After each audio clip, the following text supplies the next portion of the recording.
Yo mga ka-auto, kung pinag-uusapan ang pinakaastig na scooter sa kalsada, hindi pwedeng hindi mabanggit ang Yamaha Aerox 155. Sa forma pa lang, standout na. Pero ano nga ba ang meron sa Aerox? At bakit siya ang tinatawag na pinakaastig? Tara, pag-usapan natin.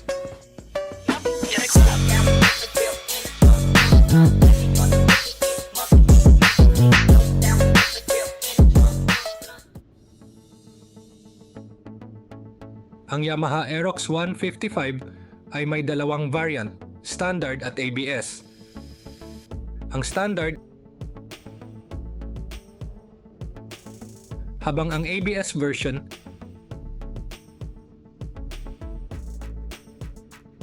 para sa sporty at high-performance na scooter, pasok sa presyo, lalo na kung performance ang hanap mo. Ito ang unang dahilan kung bakit astig ang Aerox. Aggressive lines, malapad na stance, at modern lighting, parang mini sport bike na naging scooter. Kahit stock form, mapapalingon ang tao. Kulang na lang jacket at helmet, ready ka ng rumampa.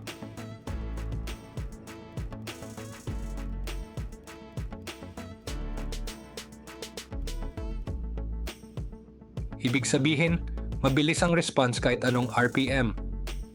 Arangkada? Check. Hataw sa expressway, kung may proper papers, kayang-kaya. Hindi lang siya pormado, may performance din na pang sports scooter talaga. Low center of gravity, malapad ang gulong, at solid ang suspension. Kaya sa liko, lubak o hatawan, stable pa rin ang Aerox. Hindi siya yung typical na scooter na nanginginig o nagkakalat sa high speed.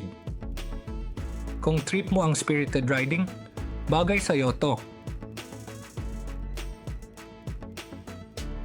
May smart key system, LED headlights, fully digital panel, at Y-Connect app. Sa Y-Connect, makikita mo ang fuel consumption, notifications, maintenance alert, at higit pa, lahat sa phone mo. High-tech at astig gamitin araw-araw.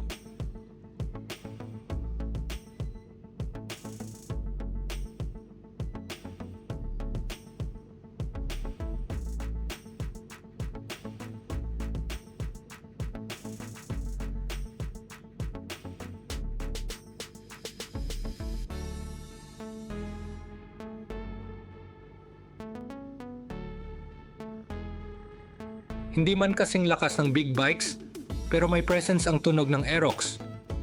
Pino, pero may character.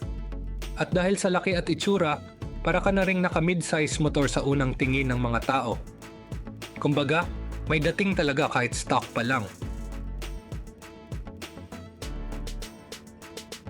Maraming aftermarket parts para sa Aerox, mula body kits, decals, muffler, hanggang sa full modification. Active din ang Aerox community sa Pinas. Kaya kung mahilig ka sa mods, meetups, at rides, pasok na pasok ka sa eksena.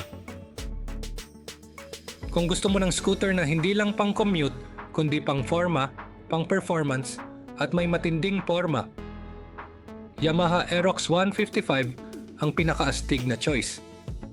Hindi lang siya pang garage, pang rampa at pang hataw din.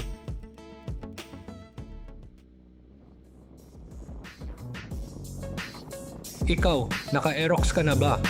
I-comment mo kung anong pinaka-nagustuhan mo sa kanya. Like, subscribe, at ride safe mga ka-auto. Thanks for watching!